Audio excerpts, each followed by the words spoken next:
नमस्कार दोस्तों, बहुत बहुत स्वागत है दोस्तों। आज इस वीडियो में हम जानेंगे बिहार विधानसभा चुनाव के एक महत्वपूर्ण जिले पूर्णिया के 7 विधानसभा सीटों के ओपिनियन पोल के बारे में। सबसे पहले हम बता दें, आज हम अमौर, बायसी, कसबा, रुपौली, दमदहा, पूर्णिया और बनमखी विधानसभा सीटों के ओपिनियन पोल को जानने वाले। लेकिन उससे पहले आपको बता दें, बिहार में कुल 3 चरणों में वोटिंग या मतदान होनी है, जिसमें पहला चरण 28 अक्टूबर को 16 जिले के 71 सीटों पर, दूसरा चरण 3 नवंबर को 17 जिले के 94 सीटों पे और तीसरा चरण जो महत्वपूर्ण होगा, जिसमें पूर्णिया जिले के 7 विधानसभा सीटों पर भी मतदान होगा, जिसमें 15 जिलों के 78 सीटों पे वोटिंग कराई जाएगी। यहीं पे बात करें, 10 नवंबर को नतीजे भी आने हैं। तो यहाँ पे बात कर लें, आज जिन जिन सीटों के बारे में हम जानने वाले हैं वो है अमौर, बायसी, कसबा, रुपौली, दमदहा, पूर्णिया, बनमखी। ठीक है, तो सबसे पहले हम बात कर लेते हैं कसबा विधानसभा सीट के बारे में। तो कसबा विधानसभा सीट की बात करें, यहाँ पर आबादी के हिसाब से देखें तो 58% मुस्लिम आते हैं, 48% हिंदू।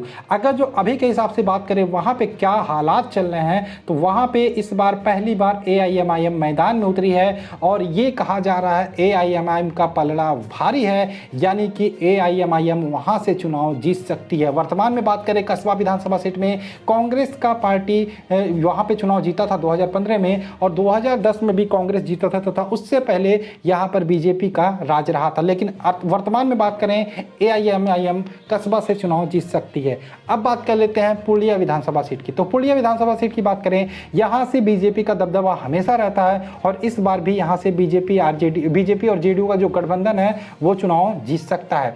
बायसी विधानसभा सीट की बात करें, 86% हिंदू आबादी आती है और जहाँ पे लगभग 13 से 14% मुस्लिम आबादी आती है। यहाँ पर भी बात करें, BJP प्लस JDU का गठबंधन यहाँ से चुनाव जीत सकता है। वर्तमान में भी बायसी सीट पर BJP का कब्जा है। अब बात कर लेते हैं हम बनमखी विधानसभा सीट की। यहाँ से 40% मुस्लिम आबादी, 60% हिंदू आबादी है। लेकिन एक बात यहाँ पे कहा जा सकता है कि कांग्रेस का कब्जा इस सीट पे पहले था, लेकिन AIMIM के कारण ये सीट JDU निकाल सकती है। कैसे? अगर जो हम देखा जाए तो RJD AIMIM के प्रत्याशी खड़ा करने के कारण जो मुस्लिम वोट था वो BJP JDU को न मिलके AIMIM को मिल सकता है, जिसके कारण जो सीधा नुकसान होगा वो RJD को होगा, यानी कि महागठबंधन को होगा। यानी कि यहाँ से इस कारण से JDU बनमखी की सीट निकाल सकती है। रुपौली विधानसभा सीट की बात करें, जहाँ पे 90% हिंदू आबादी है, 10% मुस्लिम आबादी है, यहाँ पर ये सीट कांग्रेस और JDU के बीच महामुकाबला देखा जा सकता है।